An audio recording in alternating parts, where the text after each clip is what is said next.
Carolina Vale, Piedrabuena. ¿Cómo estás, Carolina? bien, muy bien, muy bien. Tenía Gracias. mis dudas en cómo presentarte.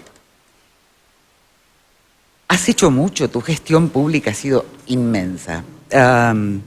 Estuviste Ministerio de Economía, Ministerio de Educación, Secretaría de Hacienda de la Municipalidad de Santa Fe. Ahora trabajando junto a un equipo importante, colaborando con Maximiliano Puyaro. Así es. Bien, Sí. es mucho y son diversos temas Sí, muchísimos. y hay Muchísimos. que aprender mucho.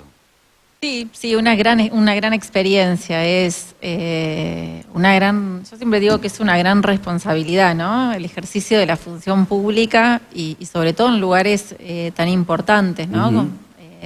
Como el Ministerio de Economía, en donde, digo, ese es el lugar en donde uno ve todas las áreas de gobierno y ve Lo cómo transversaliza todo. y ve Sí. cómo funciona el Estado. Y también de la importancia de que eso funcione y funcione de manera ágil y funcione de manera eficaz y sea eficiente. Y creo que esa es la gran experiencia, es como una columna vertebral que te va formando. Pero me tocó la suerte de que también sea en una gestión como fue la de Hermes Diner, en donde había prioridades. Entonces ver cómo el Ministerio de Economía también se movía en esas prioridades, como la salud, como la educación, como la seguridad, es muy importante, ¿no? para esto de cómo el Estado garantiza derechos. Y bueno, y después 8 años en el Ministerio de Educación, que yo siempre cuento que tenía mucho miedo de asumir esa responsabilidad.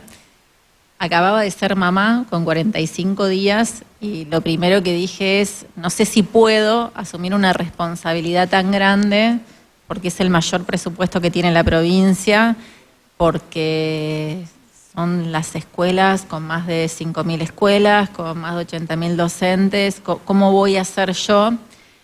Y eso me ayuda a pensar mucho el rol de las mujeres, ¿no? Las mujeres en el ejercicio de la función pública, las mujeres en lugares de liderazgo y cómo nos vemos a nosotras mismas, ¿no? En ese yo no puedo, si voy a tener o no la capacidad, y yo la tenía.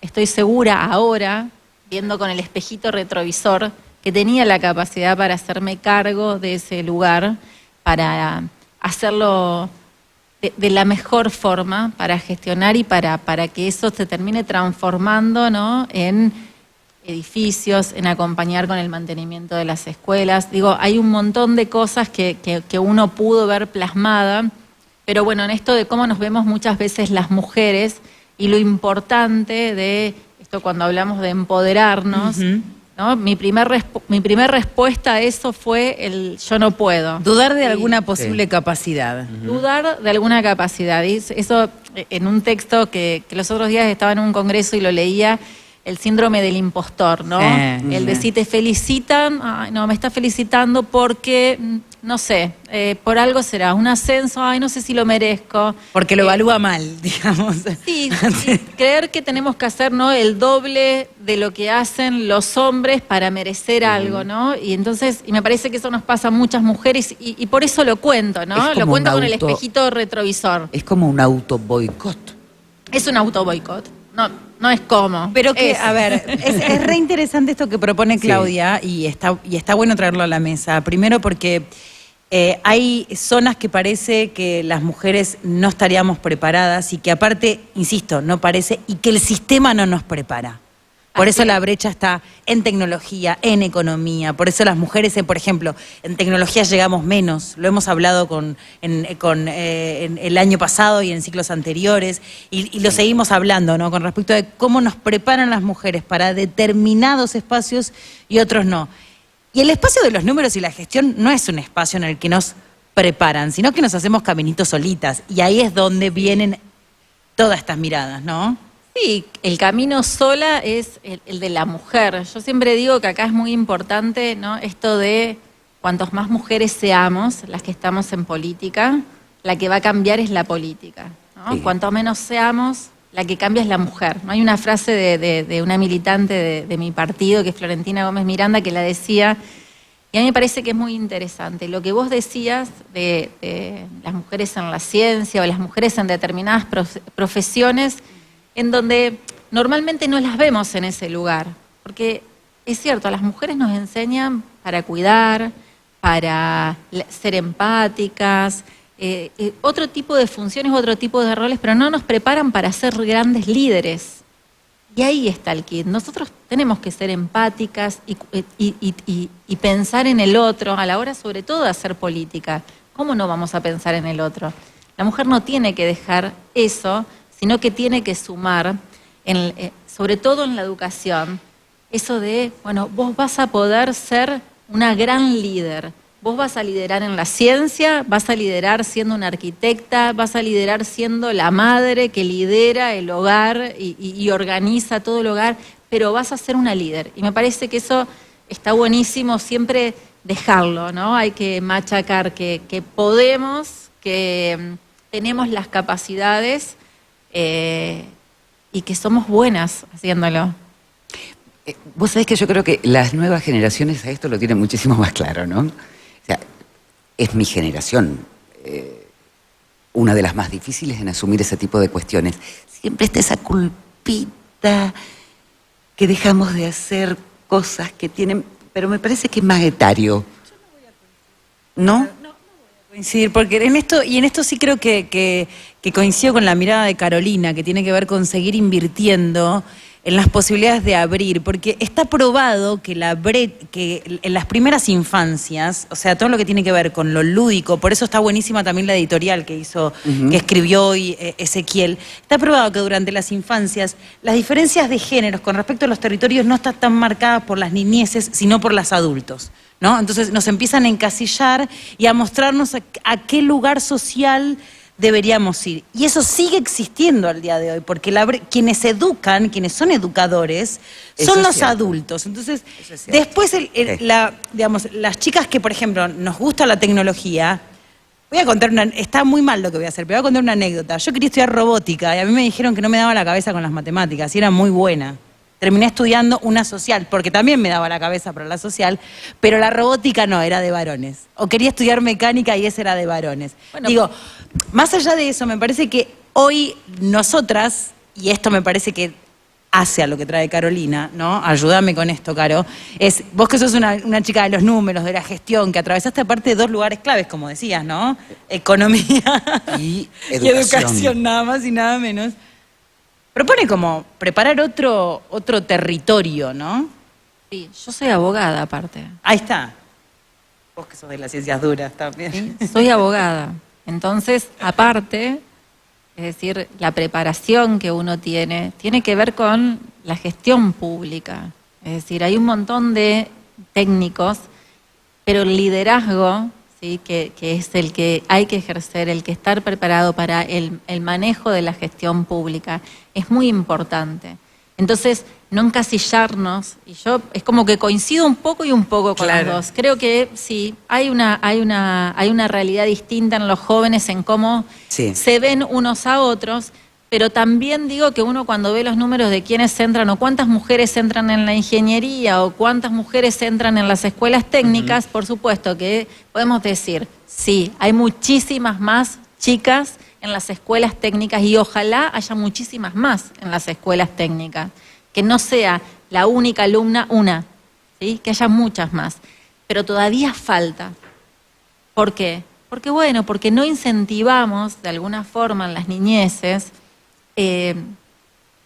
a que hombres y mujeres pueden ser lo que quieran ser, lo que elijan. Ahí sí vuelvo a lo que se hablaba en la editorial, ¿no? Me parece que un poco creo que estamos en una instancia dentro de la historia de transición, en donde la corrección política es la que está mandando hoy, pero no es realmente las convicciones. Es decir, hay cosas que no se pueden decir más públicamente, pero no implica que no se piensen. Hay cosas que una mujer puede decidir hacer, pero no quiere decir que hay un montón de mujeres y hombres, pero también de mujeres, que piensan que eso es cosa de hombres. Claro. Digo, pero no lo dicen porque hoy no está bien visto decirlo. Porque está en el marco de la incorrección política. Exacto, por eso digo, estamos en un en un paso intermedio Un gris progresivo, extraño. lento como todos los cambios y celebrado también, ¿no? Digo, no es que vayamos en contra de lo que está sucediendo, pero bueno, falta mucho por hacer. Y dentro de ese falta y ese mucho por hacer, creo que dentro de tu trayectoria, tanto en economía como en educación, has podido ver y poder hacer diagnósticos un poco más amplios hacia futuro y más también relacionado hoy en este trabajo de equipo junto con Maxi. Bueno, mira, a ver, yo creo que en el tema educativo hace falta un norte claro, El sistema es un sistema. Cuando algo falla, empiezan a fallar como todos los engranajes de ese sistema educativo, ¿no? Entonces, lo primero y más importante es conocerlo.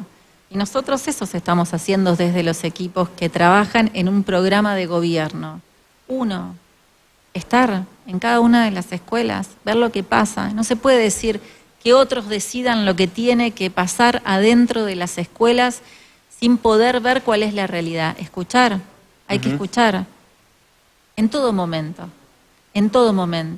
Me parece que a nosotros nos atravesó una pandemia que tiene que dejar una enseñanza en donde todo funcionó mal, todo.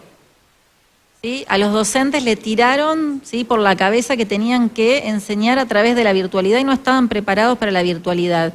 Pero no estaba, yo digo un ejemplo siempre, que escuché cuando unas mamás decían a mi hijo no lo ven y levanta la mano. ¿Cómo levantaba su hijo la mano? Así, la gente no me ve porque me está escuchando, pero levantaba la mano, no desde la computadora, la levantaba físicamente, como la levanta en el aula. Pero la docente en una pantalla, en un Zoom, no veía el 30 chicos. Entonces posiblemente no lo estaba viendo, no estaba preparada para eso. Entonces todo funcionó mal, porque no había una preparación. Entonces ahora nosotros estamos a mí no me gusta hablar de la crisis porque tenemos tantas crisis los argentinos que parece que es una más. Pero esta crisis es profunda. 7 de cada 10 chicos en la provincia de Santa Fe, de los sectores más vulnerables, no alcanzan los niveles satisfactorios o básicos en lengua. Eso dijeron las pruebas a aprender. No las del año pasado, sino las del anterior, que son las publicadas. Entonces, tenemos que priorizar. No podemos decir, vamos a hacer de todo y vamos a tener 1000 programas. No, tenemos que priorizar. Porque el chico que no sabe leer y escribir tampoco va a aprender de matemática porque no puede resolver un problema, porque no lo va a poder leer. Entonces, tenemos que volver a algo básico como la alfabetización. Yo cuando escuchaba la editorial pensaba, la alfabetización cómo se da hasta en los niños, con el juego, de la importancia del juego para aprender. ¿A quiénes queremos formar? Eso es lo que nosotros estamos discutiendo en un programa de gobierno. A niños, niñas y adolescentes que van a tener un trabajo del futuro que hoy no está. Ese es el desafío. ¿A quiénes queremos formar como adultos, pero que mientras tanto son niños que se construyen, habitan y viven una diaria donde hay una subjetividad que los atraviesa desde un montón de lugares, en un contexto de llenos de tecnologías, no me sale la conjugación exacta. Y me parece que este es un dato. Es súper interesante pensar en los futuros, pero los presentes, con esas infancias, con estas infancias las que hay que abrazar ahora, las que hay que jugar ahora, las que hay que... la infancia no es muy larga. Esto, digamos, me parece que es lo urgente también, ¿no? A mí me parece que para que nos entendamos hay que siempre pensar que cada sujeto es sujeto de su época, ¿sí? Nosotros recibimos una educación que no sé si es mejor o peor que la que está hoy, porque era otra época, con otras herramientas. Entonces, esa lupa retrovisora que muchas veces usamos está mal. Los niños antes jugaban afuera y se ensuciaban y no tenían la tecnología. Hoy los niños, las mamás y los papás, decimos, bueno, pero ojo, cuidado, no salgas. Es otra realidad. Entonces tenemos que ver el juego desde otro lugar, desde otra mirada, desde la realidad que viven. Pasan los niños, pasan los jóvenes. No es lo mismo cuando nosotros salíamos al boliche que los chicos que salen hoy al boliche. O los que no salían al boliche. Entonces, que también tengamos cuidado al hacer el diagnóstico o los análisis de mirar a los sujetos en su época y pensar las políticas en este momento. Sí, hablando de políticas de gestión y análisis previo, investigación, pregunta y habilitar la palabra a quienes son parte. Me parece que esto es fundamental para poder armar una sinopsis de la situación general y gestionar responsablemente. Me parece que por ahí está bueno también esto de investigar para poder gobernar y no querer ganar, no investigar solo para ganar una elección. Sí, si me dejas, yo quiero una sola reflexión de la escuela. Hoy uno entra a una escuela, o a la mayoría de las escuelas, porque hay algunas que no, y los chicos están sentados unos a otros mirándose la nuca, pero viven en red, juegos en red, computadoras en red. Y los conflictos también se dan en red. Y todos en red. Esa es su época. Pero a la hora de pensar una política pública, si yo sigo comprando el pupitre que hace que el niño se siente uno atrás del otro y no cambie la estructura del aula para que el aula se convierta en ese lugar que los chicos quieran habitar, y bueno, difícilmente los chicos van a querer quedarse en un lugar que no los hace parte de su época. Esto es lo que digo a veces con pensar las políticas públicas, no solo decir, ay, bueno, los chicos tienen que estar en red. Hasta el mobiliario de las escuelas, el espacio que habiten, tiene que ser distinto al DACE, ahí sí, no sé, más de 100 años. Claro, creo que la pandemia lo que vino a enrostrar fue que un quirófano de hace 50 años atrás no es lo mismo que un quirófano hoy, y el aula es exactamente la misma. Y el aula es exactamente la misma. Cambian los docentes, con suerte cambiaron los alumnos, las pizarrones, las pizarras. Y en algunos cambiaron. Bien. Qué placer. Yo estaría hablando hasta las 1000 con Carolina, porque si hay algo que uno puede, que uno sabe, es cuando se conoce el territorio y se conoce la tela con la que se está hilvanando, y digo hilvanar en esto, ¿no? Del entramado, porque la economía y la educación tienen esto, ¿no? Están entramados, y a partir de ahí anoté 2 palabras mientras charlábamos que se me ocurrió. Cuando dijiste sistemas aparece como escondida la palabra ecosistema y lo que implican los equilibrios dentro de esos espacios para que no se estallen. Y lo otro es, que lo dijo Marce y que me parece buenísimo también, que es hacer la pregunta a quienes son partes. Y esto incluye también a las niñes. Pero bueno, eso está, ese es el desafío de la política, y que en el proyecto político en el que yo me encuentro y en el espacio político, y vos lo decías hoy cuando me presentabas, soy parte de los equipos de Maxi Puyaro, nosotros tenemos una lógica que tiene que ver con escuchar en el territorio para pensar cualquier política pública. Y no solo cuando hacemos un encuentro, como lo hemos hecho de agenda abierta, en donde discutimos. El sábado vamos a discutir de esto, de las lecturas y de las escrituras en Coronda, pero en cada visita que uno hace tiene que escuchar. Pero no solo en la escuela, a la mamá, cómo resuelve la mamá su vida diaria, dónde, cuándo, cómo le queda la escuela, qué tan cerca, cómo lo ayuda al niño y a la niña y al adolescente, es decir, en esa lectura, en esa escritura que está fallando. Digo, ¿tiene la capacidad para hacerlo? ¿Puede hacerlo? Bueno, me parece que eso es el gran desafío de todos. Carolina, para el final, escucharte es tan fácil, es comprensible, es lógica pura lo que estás diciendo. ¿Por qué no se hace? ¿Por qué no se hace a nivel provincial? ¿Por qué no se hace a nivel nacional? Yo creo que lo que falta es que quienes lideren los procesos políticos entiendan que tienen que haber prioridades y definir cuáles son las prioridades para que estén después en la agenda. Porque la educación demanda un montón de recursos, ¿sí? Construir escuelas, arreglar escuelas, que haya salarios dignos para los docentes que están en las escuelas, mayor tecnología.